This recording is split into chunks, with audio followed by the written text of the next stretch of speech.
સ્વાગત છે મિત્રો તમારું અમારી યુટ્યુબ ચેનલ પર। મિત્રો હાલમાં રેલવે ભરતી બોર્ડ દ્વારા મિત્રો આસિસ્ટન્ટ લોકો પાયલટની કુલ 9,970 જગ્યાઓ માટે ભરતી માટેની જાહેરાત કરવામાં આવેલ છે, જેમાં મિત્રો 9 મે સુધી તમે અરજી કરી શકશો। અને મિત્રો વધુ વિગતવાર જોઈએ તો મિત્રો રેલવે વિભાગ દ્વારા સહાયક લોકો પાયલટની કુલ 9,970 ખાલી જગ્યાઓની ભરતી માટેની જાહેરાત કરાઈ છે।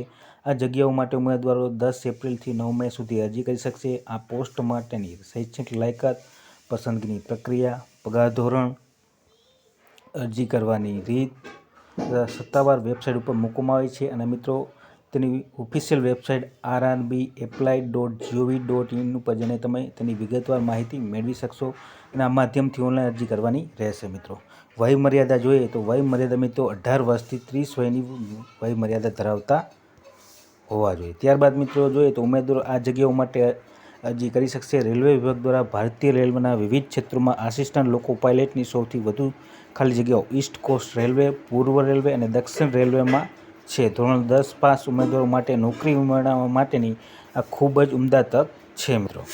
મિત્રો આસિસ્ટન્ટ લોકો પાયલટની પોસ્ટ માટે ઉમેદવારની જે એક્ઝામ યોજવામાં આવશે તે મિત્રો કોમ્પ્યુટર બેઝ ટેસ્ટ એટલે કે CBT 1 લેવામાં આવશે અને ત્યારબાદ CBT 1માં નિર્ધારિત માર્ક્સ મેળવનાર ઉમેદવારને કોમ્પ્યુટર બેઝ ટેસ્ટ એટલે કે CBT 2 આપવી પડશે। તો આ પ્રમાણે મિત્રો એક્ઝામનું માળખું રહેશે। તો મિત્રો જે પણ ઉમેદવાર મિત્રો ઓનલાઈન અરજી કરવા માંગતા હોય તો સર્વ ઉમેદવારે નોંધ લેવા વિનંતી। અને વિડીયો ગમ્યો હોય તો લાઇક, શેર અને સબસ્ક્રાઈબ કરવાનું ભૂલતા નહીં। જય હિન્દ।